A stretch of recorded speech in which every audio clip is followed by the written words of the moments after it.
A bullet is fired from a gun, and the gun kicks back. A jet engine works like that. A stream of water is aimed at the heart of a fire, and the hose pushes back against the fireman. A jet engine works like that. And remember as a kid how you blew up balloons and let them sail across the room? A jet engine works like that. What do these seemingly unrelated things have to do with a jet engine? They're all related.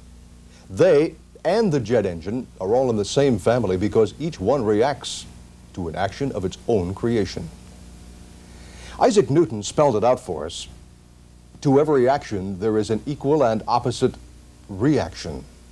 The air rushing out of the balloon was the action. The balloon darting the other way was the reaction. When the water surged from the fire hose, that was the action. All the while, the hose pushed back in the opposite direction. That was the reaction. When the bullet sped out of the gun, that was the action. At the same moment, the gun kicked back. That was the reaction. A jet engine works on exactly the same principle. To every action, there is an equal and opposite reaction. A jet engine expels a continuous high-velocity stream of exhaust gases. That's the action. As a result, the engine thrusts forward. That's the reaction. And now you know why jet engines, and rocket engines too, are often called reaction engines. And you can see why the power of a jet engine is expressed in pounds of thrust rather than horsepower like your car engine. Now, how much thrust will a jet engine develop? Let's look at it this way.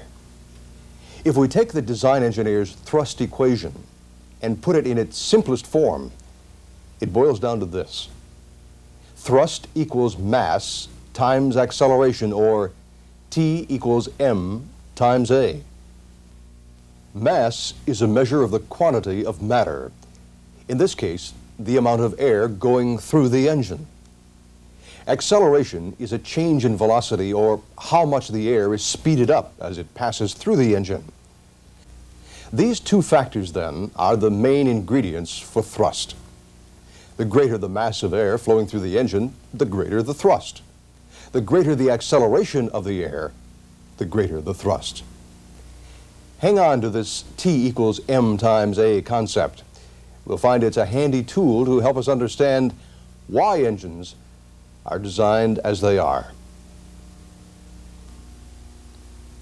Now, before we look at real engines and real parts, let's spend just a few minutes building a very simplified engine so we can see what the major engine sections are for. We'll call it our Simplex Mark I jet engine. Picture the engine as being shaped like a big, long metal tube. This will form the outer case for our engine. Let's slice it right down the middle so we can look at the engine in cross-section. A jet engine literally lives on air. It breathes huge volumes of air per minute. It draws air slowly in the front of the engine and jets it out the rear at a high velocity, thereby producing thrust. It does all of this by burning a combustible mixture of fuel and air. So with that in mind, the first thing we'll install is the burner section. Metal lines bring fuel into the engine, and specially designed nozzles turn the stream of fuel into a fine spray, so it will mix thoroughly with the air. Add igniter plugs, somewhat like the spark plugs in your car. When they spark, we have ignition, and then continuous combustion. Once ignited, combustion continues as long as fuel is supplied. The hot expanding gases escape out the rear of the engine. Now we have the beginnings of what we need for our thrust equation to work. We have a mass, mostly air and a little fuel, and the burning process accelerates the mass. But that's just the beginning of the story. Next, we need a compressor. we'll reshape the engine case to accommodate one that is made up of several stages. Each stage looks something like a glorified blade assembly from an electric fan, except that our compressor stage has many small, short blades mounted around the edge of a central disc. If we install it right here, we'll have the first stage for our compressor. Now, put in a second, third, and fourth stage. Bolt them all together so they'll rotate as one unit, and we have a four-stage compressor. Rotating at high speed, it draws air in from the front and compresses it. Stage by stage, it forces the air to flow into a progressively confined space until finally it delivers high-pressure air to the burner section. Why have a compressor? To force huge quantities of air through the engine, to provide a big M in our equation. And as this high-pressure air rushes out of the compressor, it contributes to the A. And with air under high pressure, we can burn more fuel, release more heat energy to get more power, and do it efficiently. Now, we need to find a way to turn the compressor, to rotate it at high RPM. We'll do that job with a turbine. Think of a turbine stage as having a disc and blades, much like the compressor. Only the materials are much tougher back in this very hot section of the engine, and the blades are shaped differently for the job they'll have to do. We'll install a single-stage turbine right here behind the burner section. Then, we bolt in a shaft to connect the turbine directly to the compressor so they will rotate together at the same speed. The secret here is that the high-velocity gases from the burner flow past the turbine blades, causing the turbine to rotate like a high-speed windmill, thereby causing the compressor to rotate. Does this have any effect on our thrust equation? You bet it does. The turbine, by extracting so much energy from the hot escaping gases, decelerates the flow of gases a great deal, which reduces the A. Can't be helped though. We need the turbine to drive the compressor. By the way, if anyone tells you that a turbojet engine has only one main moving part, just say, sure, if you mean the combined compressor, turbine, and shaft. You're right. Before we move on, we'd better install an inner case in the burner section to isolate the turbine shaft from the combustion area. Next, we'll change the shape of the tube to form an exhaust duct that will provide a smaller opening, a nozzle at the very end. Remember how the nozzle on your garden hose works? When adjusted right, it puts out a long, high-speed stream of water. That's how the exhaust duct works. Because of its shape, it speeds up, accelerates the hot gases just as they leave the engine. That increases the A in our thrust equation to make our machine perform as a jet engine. By now, I'm sure you realize that air doesn't flow through the center of this tubular-shaped power plant. Rather, it flows through the annular space in the compressor, burner, and turbine sections. From there, it all joins together in the exhaust duct. With that understanding, we can now add the final touches to our engine. Let's put an inlet section on the front. The stationary vanes and nose cone will streamline the flow of air as it enters the compressor. And we'll add a tail cone behind the turbine to smooth the flow of gases in this area too. Now, our engine is in pretty good shape, but we have a design problem to consider. See all that flame passing across the turbine blades and into the exhaust duct? That won't do. It's inefficient and awfully hard on the parts. We'll solve that by making two changes. Watch what we can do. First, we'll reshape the inner case in this burner section like this. Second, we'll reshape the outer case like this. Now we have created the diffuser section of the engine. And look what it does to the path for flowing air and gases. Air leaving the compressor flows into an enlarged space, which slows the air down. This permits plenty of time for combustion to take place in the burner section where it ought to be. Notice, too, the outlet of the burner section. The gases leaving the burner are squeezed back into a more confined space, speeding the gas back up again as it flows into the turbine.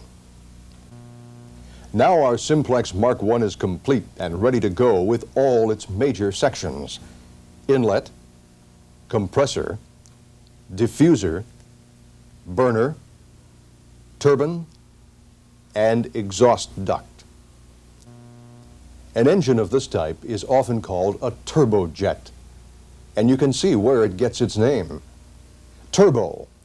It utilizes a turbine, and jet. The exhaust duct jets the hot gases out through the nozzle at high velocity. But then, many people call it a gas turbine engine, because it functions with a turbine that is driven by hot gases, rather than steam or water as in some other power systems. Is a turbojet engine really this simple? Well, so far we've studied the major sections of the engine, but within those sections are more parts and features that need to be understood. So we'll go to something more realistic, a schematic of a typical turbojet engine.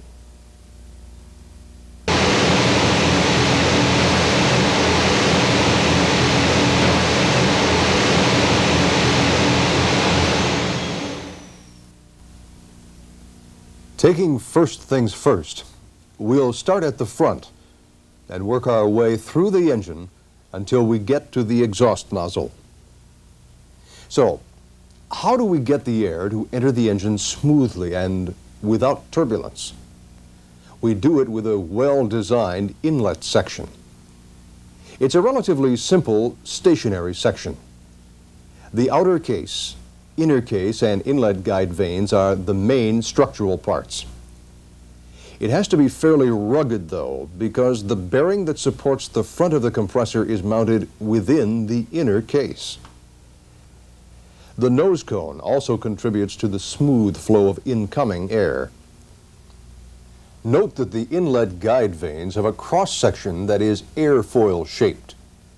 We'll find many airfoil-shaped parts throughout the engine. Some are shaped like the wing of a plane. Others are just streamlined shapes. They're all designed to make the airflow react in some way. The inlet vanes have a slight twist to turn the incoming air at an angle so that it will enter the rotating compressor efficiently. Remember, the compressor is rotating at high RPM. We're beginning to see the jet engines have a language all their own. Part names, operating terms, slang expressions, acronyms, abbreviations.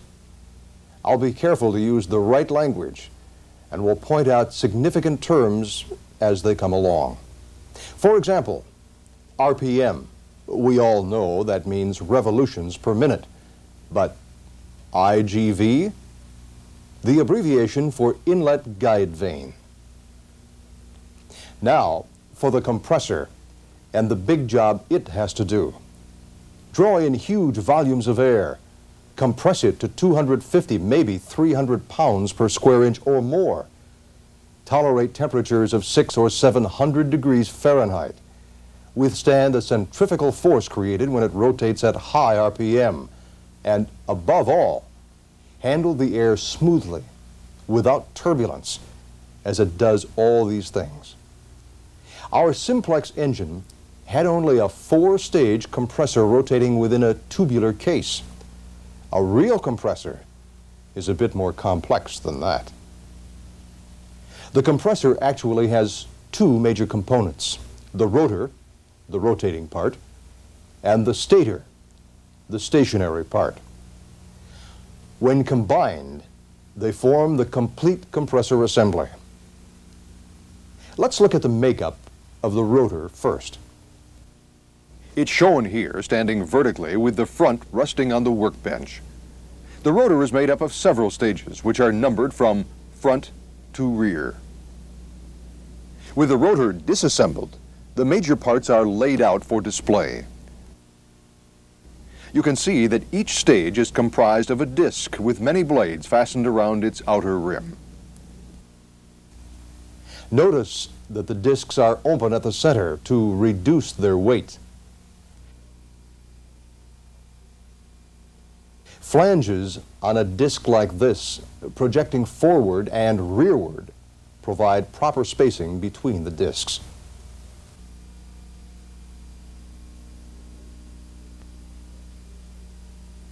The blades are retained in dovetail-shaped slots. They fit rather loosely when cold, but during operation, with temperature up to normal and centrifugal force tugging at them, they fit snugly in place. The number of blades, their size and their shape varies from stage to stage because each stage has a slightly different job to do in the overall scheme of compressing the air. See that wing-like shape I spoke of? And notice how thin the blades are, especially out toward the tip. One very obvious point: the longest blades are in the front, the shortest at the rear, because the air is being packed into a progressively smaller and smaller space. Look how short and small they are in the last stage. However, in some of the forward stages, the blades are so long that they require mid-span shrouds to provide blade-to-blade support. This prevents blade vibrational problems. With the discs all bolted together, they form the complete rotor that rotates as one unit. Hubs at the front and rear are supported by bearings. As you can imagine, the compressor rotor must not be out of balance. Individual rotating parts, the discs and hubs, are first balanced. Then, each disc with its blades installed is balanced. And finally, after assembly, the complete rotor is carefully balanced. Now back to the stator, the stationary element of the compressor. The stator is also built in stages. Each stage consists of an outer case, inner shroud, and many airfoil-shaped vanes. There's that word again. You can see the wing-like contour of the vanes where they are attached to the outer case. A stator stage fits behind or downstream of each rotor stage. For example, the first stage rotor and the first stage stator, and the fourth stage rotor and stator. A stator stage has a twofold job to do. First, to receive the air from the rotor in front of it and redirect it at the proper angle into the rotor behind it. Second, to diffuse the air as it passes through these vanes, slow it down without losing any of the pressure being developed. Because of the stators, we find that the air doesn't swirl round and round as it is compressed. In fact, it flows just about straight through. Which brings up another term we ought to remember. This is called an axial flow compressor because the air flows parallel to the axis of the compressor. For the same reason, we refer to this type of power plant as being an axial flow turbojet engine. To maintain this axial or straight-through airflow, it is important that the air doesn't circle back around the tips of the blades and vanes. There are two important features to prevent this. The rotor blades operate in very close proximity to the surrounding stator case, and the stator inner shroud forms an air seal with the spacer that fits between discs. The last stage of stators, called the compressor exit vanes, directs the air straight back into the diffuser section. These vanes are often located in the diffuser case rather than in a separate stator case. The stator cases, when all joined together, form the stator assembly, which is the main strength, the backbone of the engine in this section. Now, how much air pressure will the compressor develop? Well, if it increases the pressure of the incoming air by 20 times, we say it has a pressure ratio of 20 to 1. With a ratio like that, operating at sea level, it would boost the incoming air to almost 300 pounds per square inch. Compressors today have pressure ratios of 20 to 1 or better. Another point. The highest pressure within an engine of this type is always at the compressor exit. Okay, next up for discussion is the diffuser section. It's made up of an outer case and inner case which are connected by several streamlined struts. It's very simple in its design, but it has important aerodynamic and structural roles to play. Compressor air flows through the annular space between the outer and inner cases. But notice the shape of this passage. This brings us to another law of nature that's put to use in jet engine design. When air flows through a convergent duct, cone-shaped like this, it increases the velocity of the flowing air, speeds it up. A divergent duct has just the opposite effect, slows it down. The flow path in the diffuser is divergent. Air leaves the compressor at the correct pressure, but at a velocity that is too fast for complete burning in the combustion section. So the diffuser has the sole purpose of slowing the air down to an acceptable speed. Structurally, the diffuser must be good and tough. The outer case forms a continuation of the complete engine case.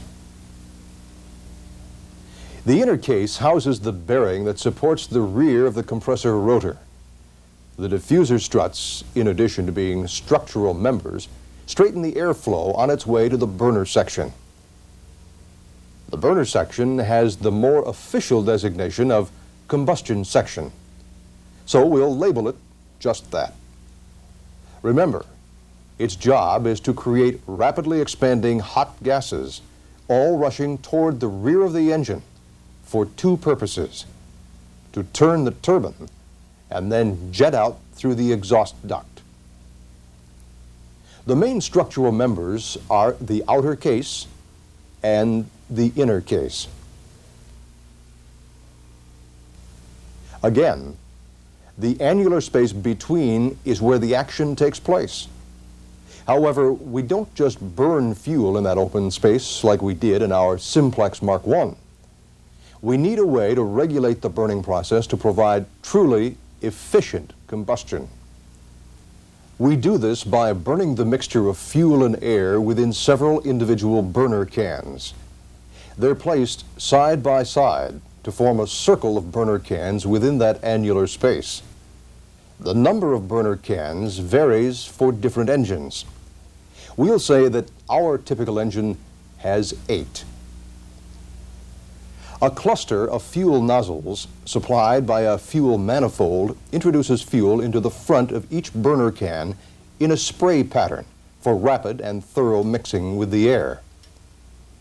Combustion is complete and the flame is confined within these burner cans.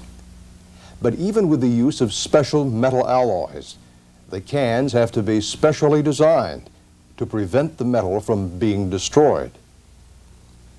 The air, which of course is essential for burning, flows from the diffuser into the annular space and then enters each burner can through a myriad of holes. The holes vary in size, shape, and spacing, so that the actual flame is centered in the middle of the can by the incoming air and does not actually touch the metal walls of the can.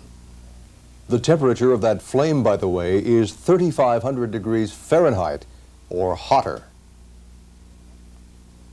About 1/4 of the air is directed into the flame area for combustion. The other 3/4 is directed along the wall of the burner can to provide a blanket of cooling air. Burned and unburned air mix together at the burner can exit, substantially reducing the temperature. Ignition to start the burning is provided by igniter plugs in 2 of the burner cans.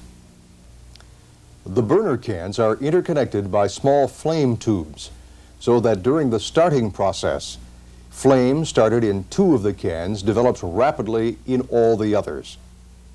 Once started, burning is continuous during engine operation, and it's not necessary for the igniters to continue firing. The burner cans are supported at the front by brackets attached to the 8 diffuser struts. They are supported at the rear by an outlet duct that provides a transition from 8 circular openings at the front to a single annular opening at the rear. Notice that the outlet duct forms a convergent flow path. This causes the rush of exhaust gases to accelerate even more as they flow into the turbine section. And now we've arrived at the hottest section in the whole engine. The total output of the burner impacts directly on the turbine.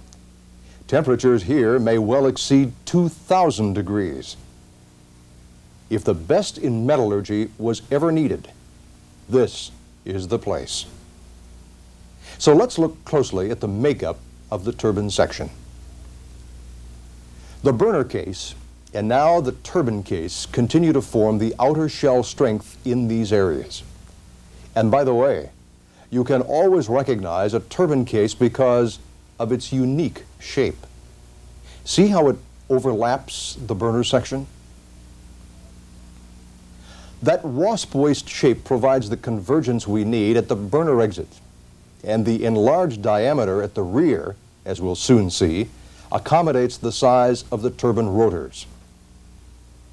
Now, we've said it before, the turbine has a single-minded purpose, to rotate the compressor so it can do its job. And like the compressor, it also has a rotating and stationary element. The turbine rotor spins like a glorified windmill as the exhaust gases flow past. Fact is, it extracts about 3/4 of the hot gas energy just to drive the compressor. Being joined to the compressor by the long turbine shaft, the turbine and compressor both spin at the same high RPM. An engine like this will run at about 10,000 RPM or higher. Each rotor stage, or turbine wheel, as they are sometimes called, is made up of a disc and blades, much like we found in the compressor. The unusual shape of the blades, especially the great curvature, is designed to convert the energy of the gas flow into rotational power. You'll find that the longer turbine blades frequently have tip shrouds to prevent blade vibration problems, and also to reduce gas flow leakage around the tips of the blades. Some turbine blades, because of the tougher and therefore heavier materials required, are retained in the disc using a fir tree base rather than the dovetail shape we spoke of before. Now, how about the stationary element of the turbine? Each stage consists of many vanes attached to the turbine case. These nozzle guide vanes, as they are called, precede each rotor stage. Nozzle guide vanes? Good name for them. They guide the hot gases at the most forceful angle against the rotor blades. And since the openings between the vanes form a series of small convergent nozzles, they speed the gas up as it flows against the rotor. You'll hear people speak of a complete assembly of these vanes as being a turbine nozzle Our engine then has a first stage turbine nozzle and a second stage turbine nozzle.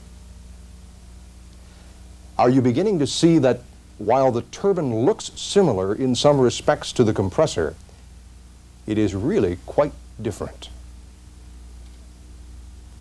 The compressor is forcing the air pressure to rise by packing it into a smaller and smaller space. The compressor can only do this in small, easy steps. Our typical engine has 9 stages. The turbine, however, is permitting the hot gases to escape, exchanging this source of energy for rotational power. Turbines can do this in large steps. Ours has 2 stages. Turbine materials are different too. They must be tougher and highly heat resistant. In many of our engines, the forward stages of the turbine have air-cooled blades and vanes so they can tolerate these extreme temperatures. Relatively cool air is routed from the compressor through special passages and then right through these hollow blades and vanes. The escaping air then joins into the main stream of exhaust gas. Have you wondered why the second stage turbine is larger in diameter than the first stage? No matter how many stages in a turbine, each succeeding stage is larger because it has less hot gas energy to work with. Put simply, the windmill has to be larger because there is less breeze to turn it. 2 more points and our turbine is complete. Turbine exit vanes straighten the airflow as it passes into the exhaust duct and provide the structure to support the turbine rear hub bearing. And just as in the compressor, you'll find the need here to prevent flow leakage around the tips of the blades and vanes. Special air seals and minimum blade tip clearances are part of the turbine scheme too. Let's take a final look at the turbine by reviewing the stage numbering. First stage nozzle, first stage rotor, second stage nozzle, second stage rotor, and exit vanes. Last comes the simplest part of the engine, the exhaust duct. Because of its convergent shape, it accelerates the gases to the highest possible velocity just as they leave the engine. Because of this jet effect, the final opening in the duct is called the exhaust nozzle. The nozzle is sized and measured carefully in square feet of opening to provide the exact gas velocity required to produce a specified thrust. A tail cone streamlines the inner boundary of the gas flow. And now, our engine is complete. We've covered a lot of ground in short time. So let's summarize by reviewing some of the highlights. The tubular outer cases of the engine, when all joined together at their bolted flanges, form the main strength of the engine. The one main rotating part of the engine is the combined compressor, shaft, and turbine, all rotating at the same RPM. This huge mass of rotating machinery is supported by bearings in the inlet case, diffuser case, and turbine case. Air at atmospheric temperature and pressure enters the inlet at a relatively low velocity. The inlet section ensures a smooth entry of air into the first stage of the compressor. The compressor draws in a huge mass of air and compresses it to a high pressure. The diffuser slows the air down while retaining the high pressure. The burner increases the velocity of the air by adding the energy of burning fuel. The turbine extracts energy from the hot gases as they rush by and converts it into rotational power to turn the compressor. The exhaust duct and nozzle boost the gases to a final high velocity. So you see, air and gas don't flow through the center of the engine. Rather, they flow through the annular space in the various engine sections. Now let's take a final look at our thrust equation. Did it work? You bet it did. The compressor assured us of a huge mass of air, and the total engine created a final high velocity at the exhaust nozzle that gave us the acceleration we needed. We'll have to leave it up to our design engineers to pick it up from there, to account for the fuel passing through the engine and other important factors needed to arrive at a real and accurate thrust value.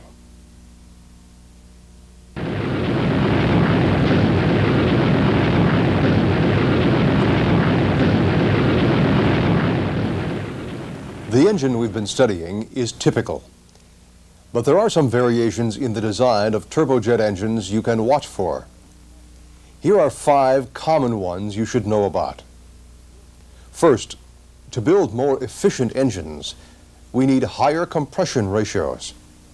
Often, this requires more stages in the compressor. Suppose we change our 9-stage compressor to 16 stages and add the necessary turbine stages to power it. That looks good, but the problem is all 16 stages are rotating at the same RPM, and that would result in inefficiency. The big long blades up front are trying to grab a lot of air and pull it in. The smaller, shorter blades toward the rear are working under pressure and trying to create even more pressure. This results in poor engine performance and would likely result in an operating problem called compressor stall. This is a situation where some of these airfoil-shaped blades actually quit pumping air. More on that in a moment.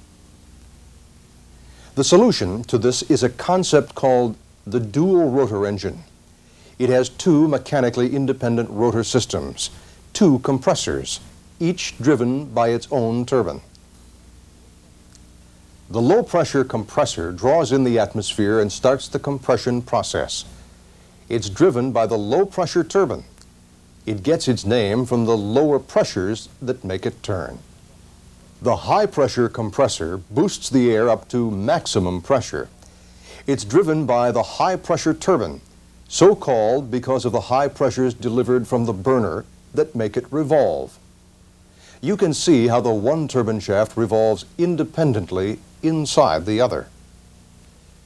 Now, what does the dual rotor design do for us? It has many advantages. For openers, the 2 compressors operate at different RPMs, so that each runs at its best, most efficient speed. Because it handles the airflow more effectively, higher compression ratios are attainable and stall problems are greatly reduced. Structurally, the individual parts, vanes, blades, discs, and so forth, follow the same design as a single rotor engine. However, this has one additional major part: the intermediate case. A rugged structure that joins the 2 compressors and provides bearing support for both. The struts straighten the airflow as it passes through. Obviously, the bearing system must be more elaborate in an engine like this. The one shown here has 8 bearings. Before we move on, let's resolve a point of terminology on this dual rotor engine. Here's a situation where we find that people in the jet engine industry have 3 names for the same thing. The low-pressure compressor is also called the low compressor or front compressor. No confusion. The terms make sense. The high-pressure compressor is also called the high compressor or rear compressor. The same trend in language also follows for the turbine. And you'll find the dual rotor concept itself called by other names: twin spool, dual axial. Take your pick. They all mean the same thing. Since most of our engines today have a dual rotor, we'll use this type in illustrations coming up. Let's digress for a moment and talk about compressor stall. What is it? It's a momentary condition, most often where airflow over the compressor blades becomes turbulent. The blades actually stall, just as the wing of an airplane might if it approaches the air at too great an angle. Air no longer flows back through the compressor as it should. In fact, the air does a complete turnaround. While the condition exists, the normally higher pressure at the rear of the compressor causes the air to actually flow forward. It can happen to one blade or many, to one stage or several stages, to one compressor or both. The result of compressor stall is engine surge. Airflow through the entire engine is momentarily disrupted. Vibration is likely. Metal temperatures climb for lack of air cooling. Combustion is irregular, and loud bangs may be heard. Flameouts can occur. Sound mysterious, like a demon that intrudes in the night? Not really. Compressor stall is an inherent potential problem in all high-performance jet engines. Compare it with the piston engine in your car. It has an inherent but different problem. With the wrong grade of gas, it will ping. Maybe you call it knock or detonation. The point is, all gasoline-powered four-cycle engines are prone to do this. With the high airflows and high pressures demanded of a modern-day compressor, compressor stall is an ever-present characteristic that our designers must deal with head-on. It can be caused by conditions that drastically disturb the smooth flow of air through the compressor. Unusual aircraft attitude, flying in turbulent air, ice buildup in the inlet, jam acceleration, things like that. What do we do about it? How do we build high-performance compressors and yet avoid this condition? We do a number of things. The dual-rotor compressor, we've already discussed that, decreases the engine's susceptibility to stall a great deal. Compressor air bleeds provide another answer. Most all of our engines have these. Air bleed ports release part of the compressed air overboard during those periods of operation where stall is most likely to occur. This relieves the bottleneck to airflow that can cause the stall. The bleed ports and their controlling valves are usually located between the low and high compressors. They are open while starting the engine to let it gain RPM more easily, and they're closed during high thrust operation. During other periods of performance, acceleration, deceleration, low thrust levels, and so forth, the bleed valves are scheduled to open or close automatically, depending on operating conditions. Another solution on our later engines lies in the design of the compressor stator vanes. Up to now, we've seen stator vanes that are manufactured at a fixed angle. Variable angle stator vanes, stator stages in which the vanes can be angled a little more, a little less, tailor the airflow and pressure to avoid stall situations. A sync ring controlled by hydraulic actuators synchronizes the movement of the vanes. They're used in the forward stages of a compressor, and it's common to find a similar arrangement used for the engine inlet, where they are called variable inlet guide vanes, VIGV for short. For example, on our typical engine, we find them used at the inlet, the first two stages of the low compressor, and the first two stages of the high compressor. These variable stators are frequently used in conjunction with an air bleed system to prevent compressor stall. And like the air bleeds, they are scheduled to function automatically as engine conditions signal the need. So three of these variations in design, the dual rotor, overboard air bleeds, and variable angle stator vanes, have to do with that all-important smooth, steady flow of air through the compressor. Another major difference in our family of engines is in the combustion section. As you'll recall, our typical engine had multiple burner cans, 8 of them, where the burning actually took place. Our more recently designed engines have an annular burner, one continuous circular burner. You can recognize many of the design features used in the multiple can setup. The brackets for attachment to the diffuser case, the fuel nozzles, evenly spaced around the forward edge. The holes for combustion air and cooling air are used in the same way. With the annular burner, you look for them on the outer surface and inner surface. But notice that the design eliminates the need for the separate, rather complex outlet duct required for the 8 burner cans. Advantages compared to the multiple can setup? Smaller, lighter. It provides more efficient combustion, and yet it takes up less space. In some of our later engines, the annular burner requires so little room that the diffuser and burner cases are combined as one. Now, the last of these design variations we want to cover provides us with an entirely different type of compressor. Rather than the multiple stage axial flow type that we've illustrated so far, this is a single stage centrifugal flow compressor. The impeller rotates at high RPM within a closely fitting case. The incoming air trapped between the vanes of the impeller is pressurized as it is slung outwards and packed into the confined space at the rim. From there, it flows through the diffuser and into the burner. Jet engines seldom use centrifugal compressors alone. Usually they are used in combination with the axial flow compressor. In this engine, for example, air is first compressed by a 3-stage axial flow compressor and then compressed further by a single-stage centrifugal compressor.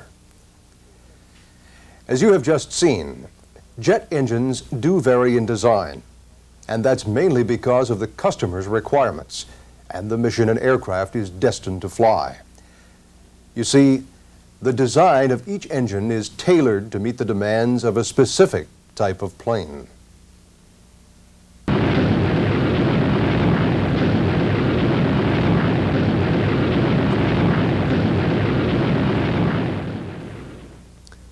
Now that we understand the principles used in our typical jet engine, we're ready to see how this thing we call a gas turbine engine can be applied in different ways. You see, the combined sections of the engine that really generate the power, the compressor, diffuser, burner, and turbine, are called the gas generator. The gas generator not only functions on its own, but it generates hot exhaust gases, energy in the form of heat and pressure that can be used in a variety of ways. We've already seen that the addition of a convergent exhaust duct turns it into a turbojet engine.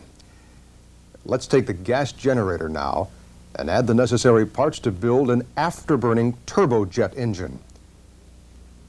The afterburner is, in effect, one huge burner can where we burn more fuel to accelerate the gases to an even higher rate, to make the A in our thrust equation much larger. Fighter and interceptor aircraft require that their engines produce more than their normal power for short periods of time. Takeoff, climb, maybe a burst of speed for combat. Well, the afterburner serves this need. It provides thrust increases of 50% or more. The amount varies with different engine models. However, they're used only for short periods of time, because they double or triple the engine's fuel consumption while they're in operation. The afterburner, called AB for short, is a large addition to the engine, but it's not complicated. First off, it requires a diffuser case. In combination with the tail cone, it provides a divergent flow path to slow the exhaust gases down a bit prior to combustion. Just as in the gas generator, the flow of gases into the afterburner has to be slowed to the extent that complete burning can take place within the afterburner. The afterburner duct, or main case within which all combustion takes place. Notice the diameter and length of this thing. It's the largest single component in the engine. And on engines like this, you'll find a variable area exhaust nozzle, one that can be scheduled to automatically vary its opening, larger or smaller, to help create the amount of thrust that the pilot calls for. Circular fuel spray rings, several of them, each with built-in fuel nozzles.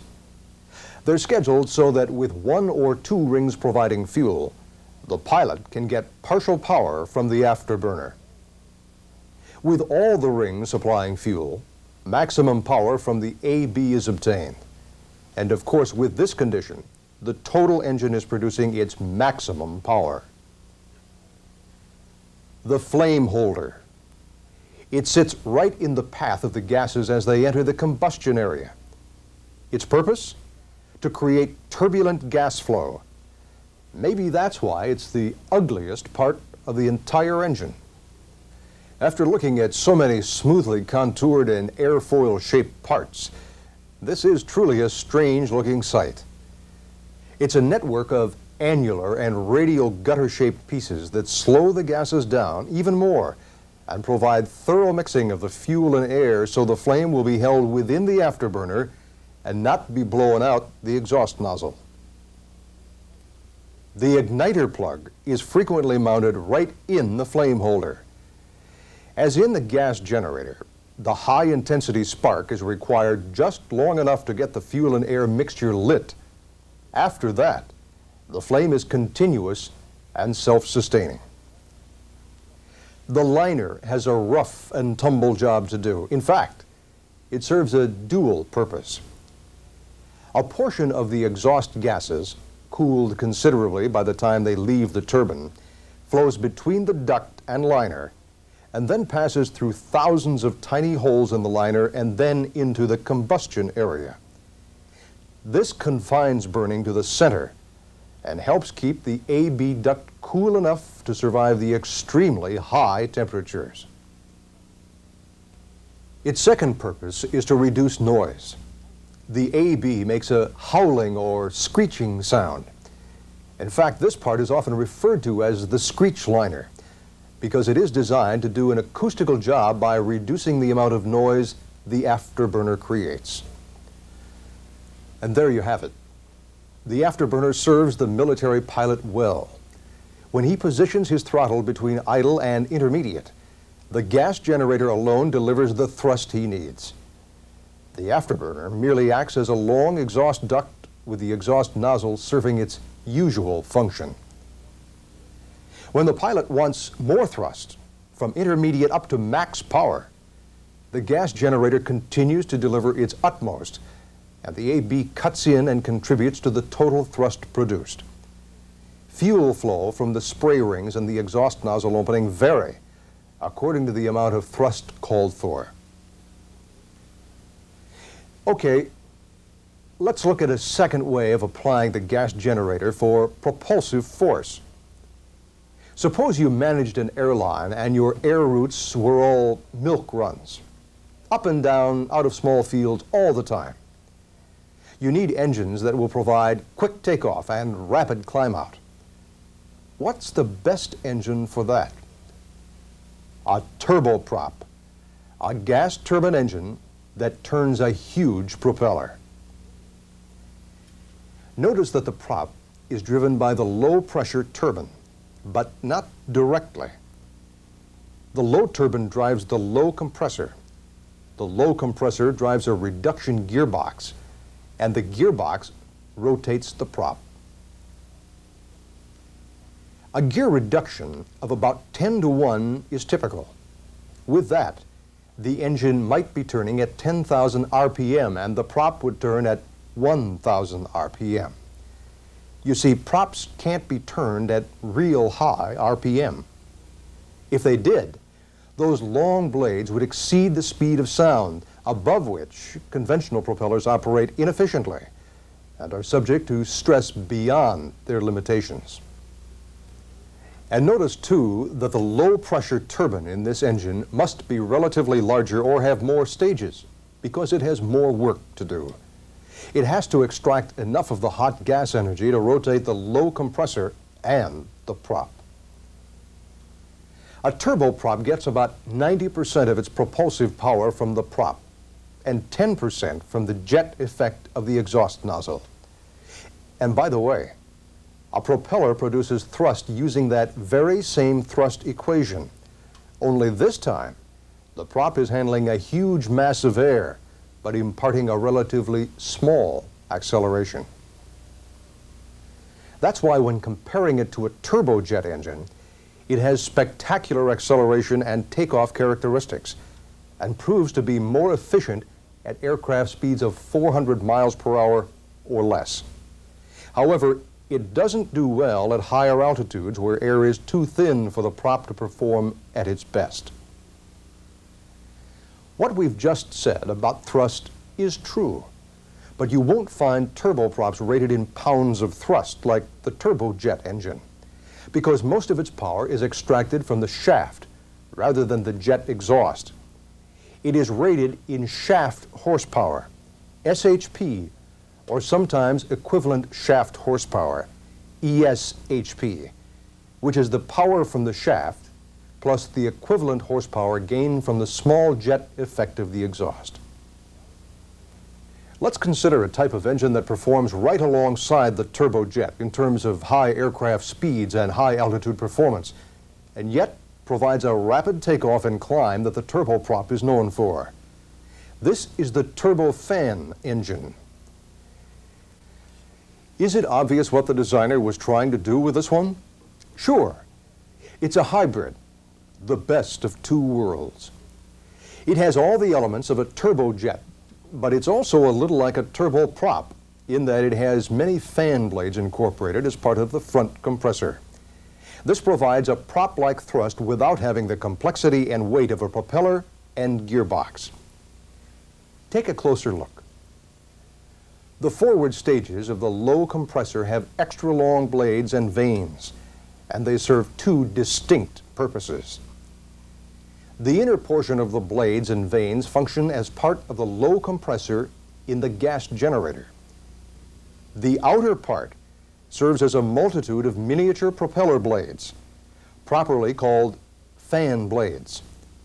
They draw in an additional mass of air, accelerate it, and then expel it from the exit of the fan section, thereby producing a separate additional source of thrust.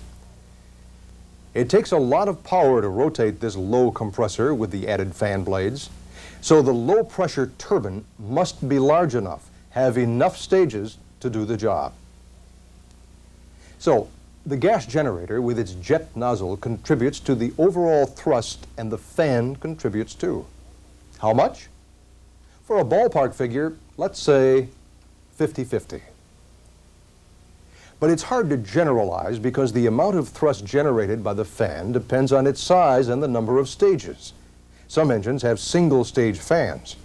Our schematic shows 2. Others have more. And this brings us to the term bypass ratio, the ratio of fan air to gas generator air. Our PW 2037 commercial engine has a bypass ratio of about 6-to-1 because its fan handles a great share of the air. If our schematic appears to show that the fan and gas generator handle equal amounts of air, then our engine has a bypass ratio of 1-to-1. The fan exhaust is handled in different ways, depending mainly on the needs of the aircraft installation. On some, the short fan case shown is all that is needed. And on others, a long fan duct encircling the whole engine carries the fan air back to where it joins with the gas generator exhaust. In this configuration, the engine is referred to as a ducted turbofan.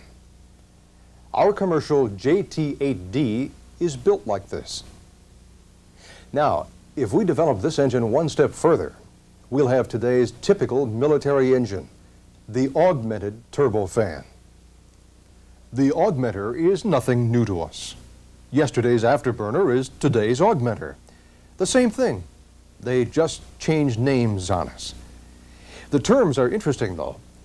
Afterburner describes what it does. Augmenter tells us why we have it. From our discussion on the afterburner, I'm sure you'll recognize the fuel spray rings, the flame holder, the liner, and so forth. Look how the concept is applied to our fan engine. When running at throttle settings up to intermediate, the exhaust gases and fan air join together downstream of the turbines and exit through the exhaust nozzle. The engine performs as a ducted turbofan. Above the intermediate power setting, the augmenter cuts in and provides infinite variation in power up to maximum. The big difference between this engine and the afterburning turbojet is that the turbofan gets its oxygen for burning from two sources: the unburned air in the gas generator exhaust gases and the supply of fan discharge air. With this design, the fan provides an excellent source of relatively cool air to reduce augmenter case temperatures and permit the burning of greater quantities of fuel, the addition of more heat energy to get more thrust. The exhaust nozzle? Yes, it is shaped differently than on our previous illustrations. Remember, we discussed how convergent and divergent shapes influence airflow. The convergent areas accelerate flow, and the divergent decelerate flow. Well, that's true with air or gas that is flowing subsonically, below the speed of sound. Flow through the gas generator is subsonic, and we've seen how these principles are applied. Now, it may sound strange, but this principle reverses itself when air or gas flows above the speed of sound. A convergent duct slows the air down, and a divergent duct speeds it up. And now we can see how our designers put this knowledge to work using the CD nozzle, the convergent divergent nozzle. Velocities are below the speed of sound, Mach 1, until they reach the exhaust nozzle.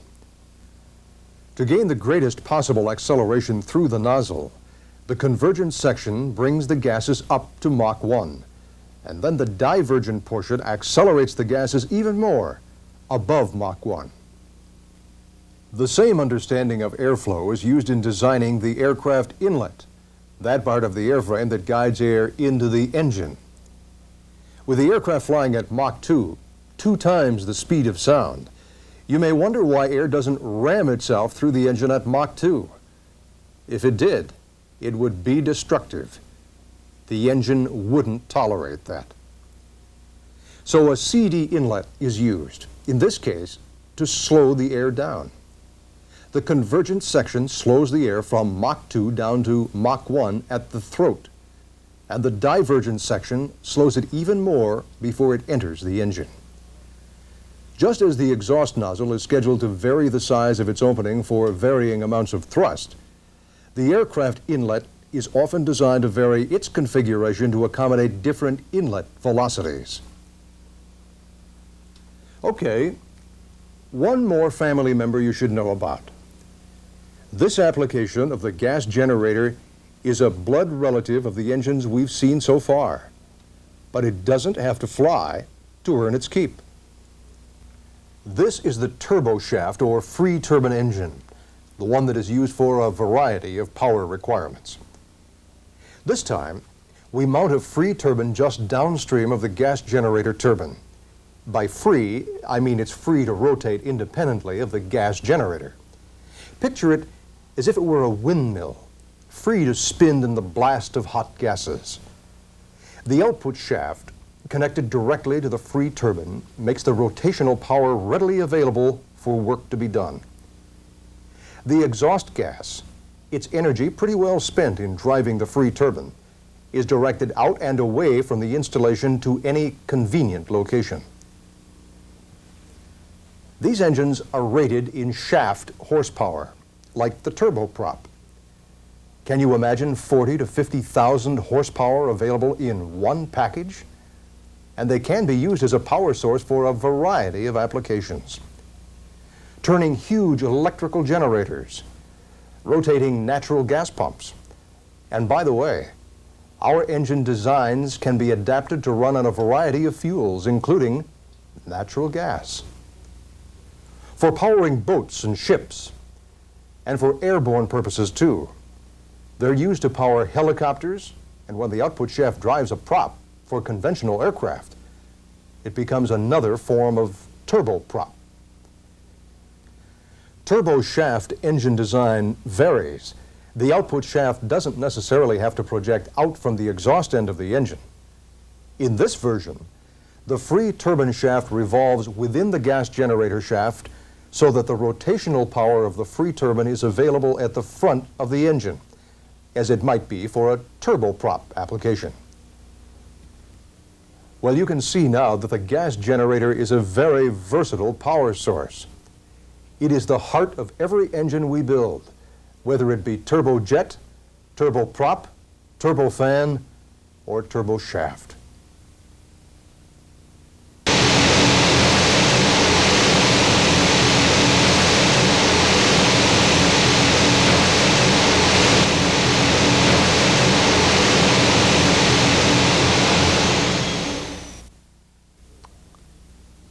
Up until now, we've been dealing with bare bones engines, just plain engines with no way to run them or control them.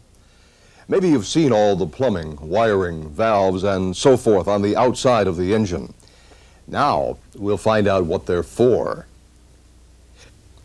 For a comparison to what we'll be talking about, look under the hood of your car.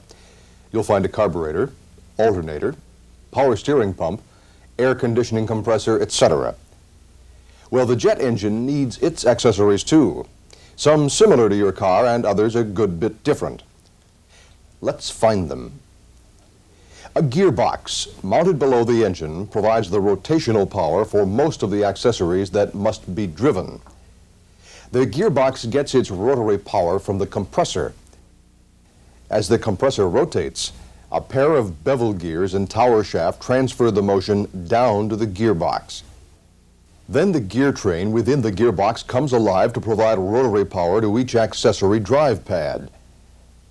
What kinds of accessories are driven?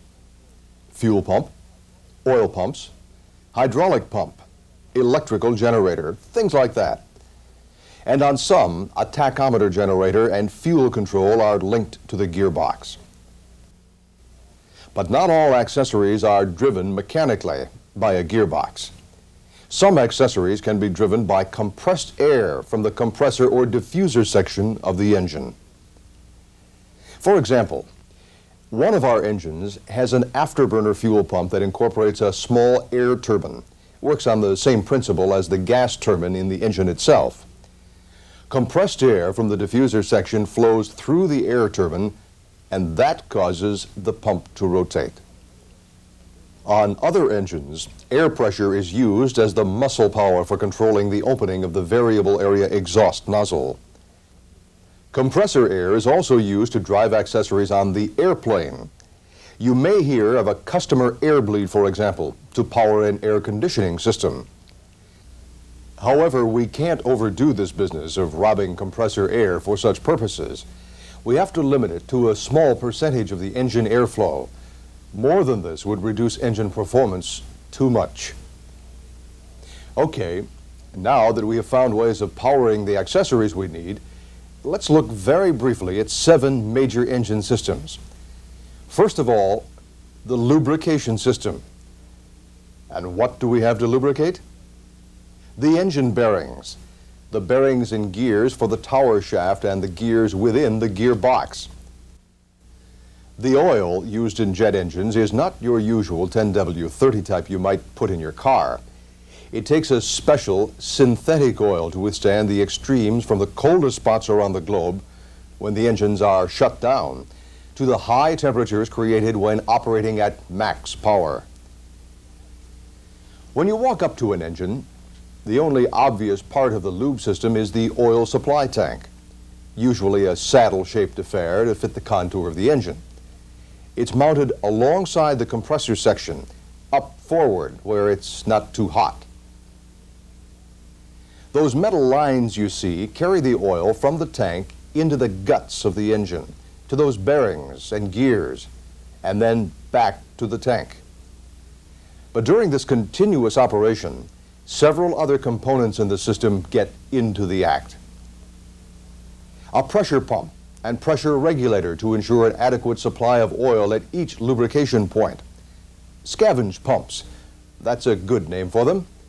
They grab the oil from each of the lube points after it's done its job and send it back to the supply tank. Oil coolers remove the heat from the oil. It gets mighty hot during that round trip, especially to the bearings back in the turbine area. Oil filters clean the oil, remove foreign particles. Add a special drain port so we can inspect samples of the oil for contamination periodically, and our system is complete. Second, the fuel supply system. To start with, when you fill up your car, you pick regular or premium or maybe diesel. These are types of automotive fuels. When you hear of jet engines running on JP4, JP5, or JP7, these are different types of jet engine fuels, but they're not gasoline. Jet fuels are in the kerosene family. The aircraft stores the jet fuel, most often, in wing tanks. It also has boost pumps and filters to provide a clean, steady supply of fuel to our engine. The engine fuel pump, that's driven by the gearbox, receives the fuel and delivers it under pressure to the gas generator fuel system. An afterburning engine will have a separate pump for the afterburner fuel supply. Most likely, it will be the air-driven type we spoke of earlier. Third, many of our engines require a hydraulic system much like the brake system on your car. When you apply your brakes, hydraulic fluid under pressure forces the piston to move in the actuating cylinder for each wheel brake. In a very similar way, we use hydraulic actuating cylinders to move things on the engine. Remember those variable angle stator vanes? Hydraulic power can be used to set these at the right position. And the variable area exhaust nozzle? Some of our engines have hydraulic actuating cylinders to provide this movement. Unusual thing about our hydraulic systems, though, we don't use the regular automotive or aircraft hydraulic fluid that you might be familiar with. Instead, the hydraulic pump, driven by that gearbox, picks up jet fuel right from the wing tanks, and the fuel becomes our hydraulic fluid. Being a circulating type of system, the fuel is cycled right back into the fuel system and is eventually burned in the engine. The ignition system, number 4 in the list of systems we need. We spoke of the igniter plugs before. Always 2 plugs, redundant system in the burner section. The augmenter may have 1 or 2. An electrical generator, driven by the gearbox, is the usual source of power. Ignition exciters take this low voltage supply and boost it to provide the high energy spark we need at the igniter plugs. Fifth, we need a starter. We'll talk about how we start the engine shortly. The job of the starter is to get the high and low pressure rotors revolving up to a desired RPM. The starter is adapted to the gearbox and its power is applied up through the tower shaft and from there to the high rotor. As it rotates and draws air through the engine, the flow of air causes the low rotor to rotate. There are a variety of power sources for jet engine starters. Some are electric, like your car. Most are pneumatic. Air pressure, driving a small air turbine, is the motivating source. Number 6, we need instrumentation. The pilot needs enough gauges to tell him that the engine is operating properly and safely. Things like rotor RPM, fuel flow and pressure, oil pressure and temperature, and that all-important EGT, exhaust gas temperature, to make sure the turbine isn't exposed to excessive heat. But additional instrumentation is needed for another purpose, as part of the scheme for controlling thrust. The heart of this system is the engine's fuel control. This is the seventh of our systems, and I saved it for now because it ties so many of the other systems together. The system for controlling thrust, with the fuel control calling the signals, is a very complex system because of the very great demands we put on aircraft and their missions. You see, in today's jet aircraft, the pilot can pay only little attention to his engine. His attention must be outside the cockpit as much as possible. For that reason, they don't give him a lot of knobs to pull, levers to twist, or switches to flip. Darn few. So the pilot's single main control over the engine operation is the power lever, or throttle. With this one lever, he commands the engine to provide the performance he calls for, and everything that happens in response to his request is automatic. And this is where the fuel control comes in. The pilot's power lever is linked directly, mechanically or electrically, to the fuel control. Now, the fuel control is a brain of sorts. Besides knowing what the pilot is asking for, it senses everything that's going on, and that's where the additional instrumentation is needed. From instrument probes at strategic points, it senses the pulse of the engine, the critical temperatures and pressures, and things like RPM and fuel flow. And moment by moment, it sorts all these things out and sets up the conditions by regulating other systems to give the pilot the thrust he has called for. On a typical afterburning engine, it schedules fuel flow to the burner section, fuel flow to the afterburner, variable area nozzle opening, the opening and closing of the compressor bleeds, and the position of the variable angle inlet and compressor stator vanes. The fuel control even schedules the igniters to fire when the pilot moves the power lever to start the engine. And when he pulls it all the way back for an engine shutdown, it shuts off the fuel. It's like having a genie at his command. All he has to do is ask. Okay, we've got enough to run the engine now. We took the bare engine and added 7 necessary systems. We have the power lever to operate it with and enough dials and gauges to keep track of its operation. One more point before we start it up, though. Take a look at the tachometer for engine RPM. There are some things that we ought to know here. You can expect axial flow engines to operate in the ballpark of 8 to 14,000 RPM, somewhere in there. You may find a tachometer for the low compressor, the high compressor, or both. In either case, they operate at slightly different RPM, with the low compressor running slower than the high.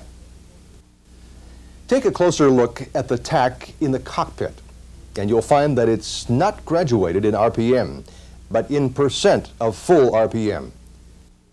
The jet aircraft industry agreed long ago they would go this route. This means that when the engine is running at the full RPM it was designed to run at, the gauge will read 100% RPM. With a readout like this, the pilot can speak in terms of an overspeed, the engine went to 103%, or the engine should idle at 52%. On our test stands, however, you'll find tachometers of both types, those that read in RPM and others that read in percent RPM. That business about the idle RPM is another interesting point. Jet engines don't idle slowly like automobiles. No, they idle at 40% RPM or maybe even higher. And one last point before we move on. Did I mention which way our engines turn? They all turn the same way. Viewed from the rear, stand at the back of the engine and look forward. They turn clockwise, unless you have a digital watch, that is. Okay, now let's put our engine on a test stand and see if it will run. The cycle of events required to start a jet engine is the same on all engines, whether the engine is mounted on a test stand where separate actions may be required by the operator, or installed in an aircraft where everything happens automatically.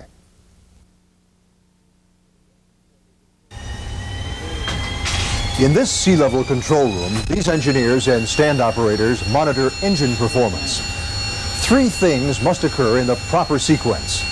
First, we need airflow through the engine, and we get that by engaging the starter and bringing the rotor speed up to 10% RPM, then 15%, and then 20. Next, the igniter plugs are scheduled to start firing. And last, as the RPM continues to increase, the fuel is scheduled to burn flowing to the burner, and we get a light off. The engine starts to run. But we're not done yet. The engine is running at a low RPM, but not to a point where it will sustain itself. So the starter continues to be applied, and the combination of the starter and the engine power bring the RPM on up to its idle of about 60%. That's where the engine will sustain operation by itself. Then the starter is disengaged, and the starting cycle is completed. It's running now, and we can check it out. Does it require warm-up time? No way. Piston engines require warm-up time, but not jet engines. Once that fire gets lit in the burner, it heats up in a hurry, like it or not. Oh, that's not to say that every bit and piece of the engine reaches its operating temperature in a split second. They won't.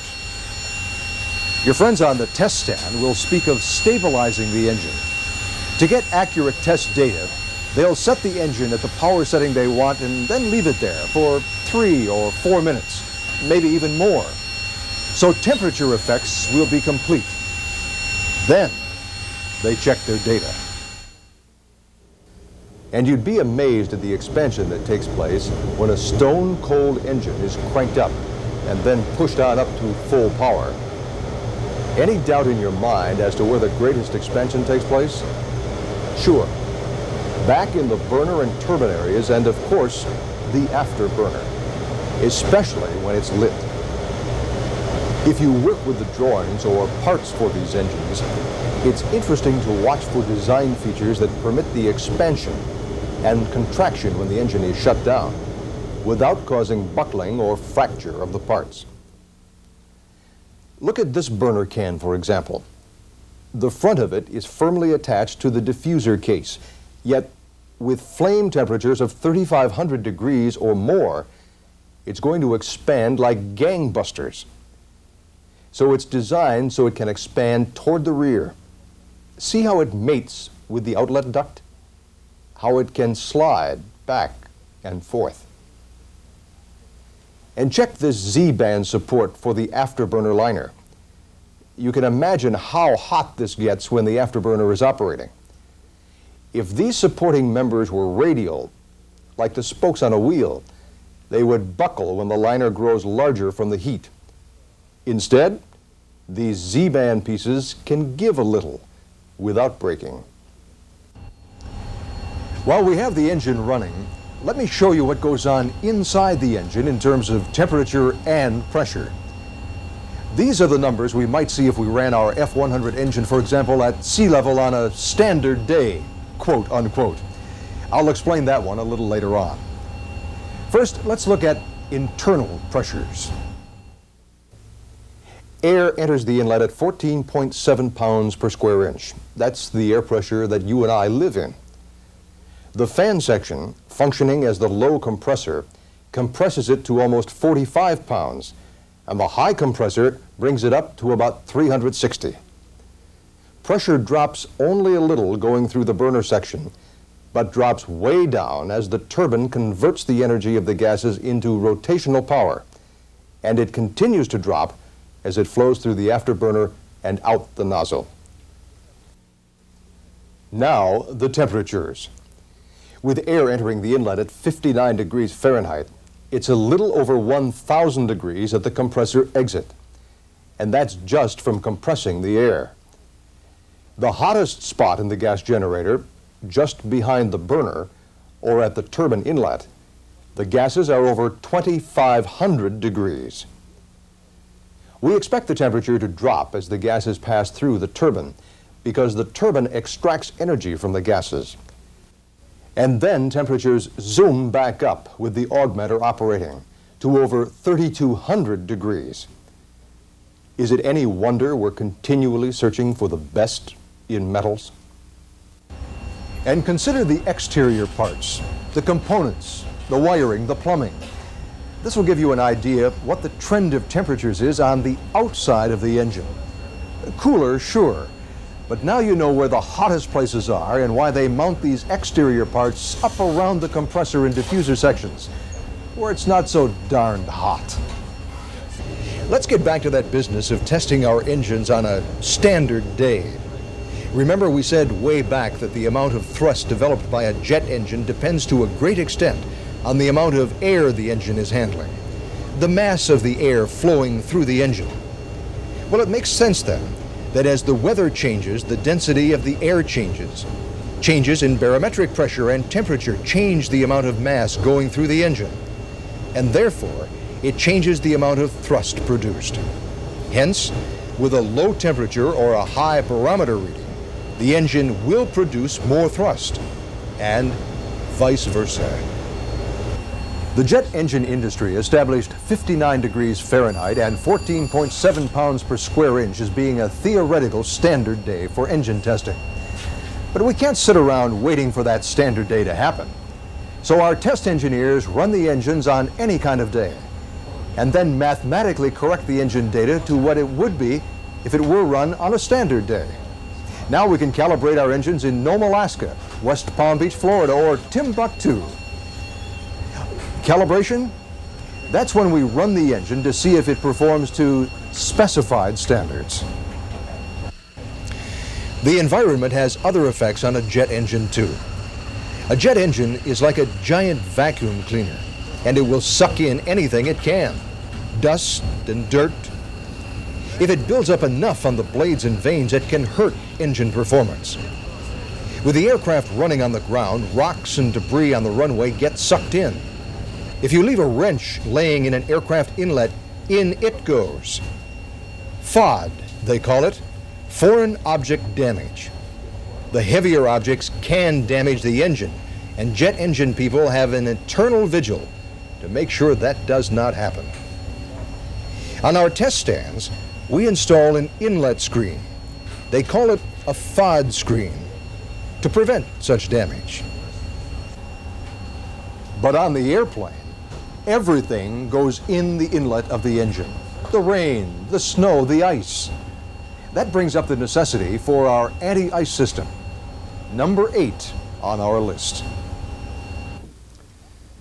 You see, with atmospheric conditions just right, ice can form on the inlet vanes, nose cone, and even on the first stage of the compressor. A buildup of ice could distort airflow to the point that compressor stall is inevitable. It's easily prevented, however, with an anti-icing system. The system ingredients are simple. We have a plentiful supply of hot, high-pressure air at the compressor exit in the diffuser case. And the nose cone and inlet guide vanes are hollow. Does that make the lights flash and the bells ring?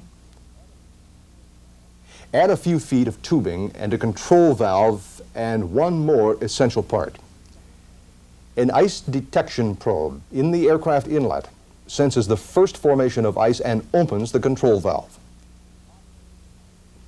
Hot air from the diffuser flows through the valve to the inlet section where it passes through and warms up the nose cone and inlet guide vanes. From there, it flows into the main stream of compressor air. Now, ice can't form on these heated parts of the inlet. When icing conditions cease to exist, the detector probe closes the control valve, and our icing problem is solved. They've just finished making some of their preliminary checks on the stand, so let's watch while they put the engine through its paces. The engine is at idle. That's about 60% RPM. Now the stand operator accelerates the engine on up to intermediate. That's full power from the gas generator with the augmenter off. That puts it at about 13,000 RPM and over 14,000 pounds of thrust.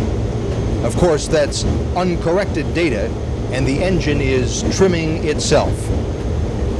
Trimming is the fine-tuning adjustments automatically made by the engine. Now he's taking it up to maximum. That's max AB. Did you see how that nozzle responds as the power setting is changed? What a beautiful sound that makes. That's full power from the gas generator plus everything the augmenter can put out. The thrust gauge is reading a little under 23,950.